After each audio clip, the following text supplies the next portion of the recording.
game, and a game that many thought would be nervy, maybe just the one goal in it. Well, boy, were they proved wrong. Russia completely destroying Saudi Arabia by 5-0. Denis Cheryshev being very much the star of the show, coming off the bench and getting a brace. 2 lovely goals as well. Why did this not turn out to be what we expected it to be? What did we expect? Tight, nervy, 1-0, 2-0, that sort of match. There's a very easy answer to that, because Saudi Arabia were abysmal. Garbage. And the Russians actually played all right. But look, they scored some great goals. You got to and it's, I think, the biggest goal-scoring start to an opening game, I think, in the history. Stato. Yeah, I saw that earlier. But the reason for that is Saudi Arabia. So you've got to temper how well Russia played with their opponents. That being said, the nerves for the home players in front of their home crowd, great start for them. It was a great start. Some lovely goals, some good football in it all. And they understood exactly how Saudi Arabia were going to play. Saudi Arabia wanted to play out from the back. They wanted to play him to midfield. They didn't do it particularly well. Gazinski, who scored the first goal, kept on closing down, winning the ball back. It helped, actually, when the number 9, who was playing just in behind, went off.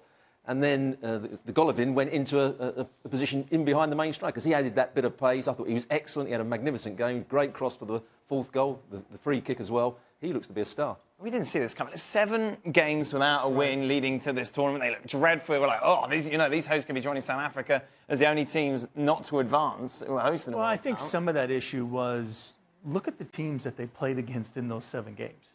They were playing some of the favorites of the World Cup. When you're hosting the tournament, all the big teams want to come play you. And then they accommodated that. And then I think at times, too, when you don't have a competitive match for a long stretch, you get into that cycle of just, well, we're looking at these guys and we're doing this, and there's just not that edge.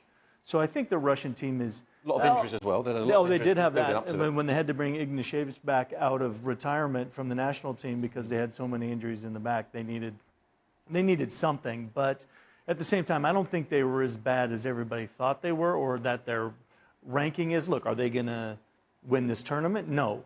But they're going to get out of their group and see what happens from there. But they're not as good as beating 5-0 Saudi Arabia. I mean, look, I understand that they look good today, but I'm not having any of that of Golovin is now somehow going to become a star of this tournament, or Cheryshev is going to be excellent. Russia, there's a reason as to why we were considering them being in trouble in this group.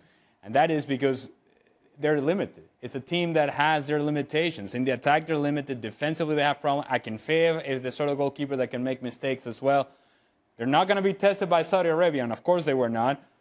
And they got off to an early start with the early goal, and that allowed some of that confidence to come in, and Saudi Arabia just simply had nothing in terms of a response. But Russia's not going to go much further than getting out of the group, if they get out of the group. Well, their big battle is Egypt. Yeah, of course. Right. Uruguay should walk the group, should. The big battle for Russia is Egypt. And I don't think that's going to be as simplistic as some might think after today's performance, because this is Saudi Arabia. But am I not right in saying, we just talk about like what friendlies are all about?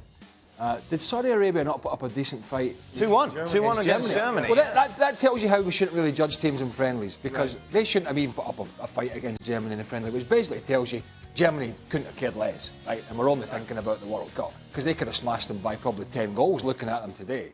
So, great start from Russia, but I do think people are writing Egypt off. I know there's a whole Mo Salah thing. Is he going to play? Is he not? I think he will.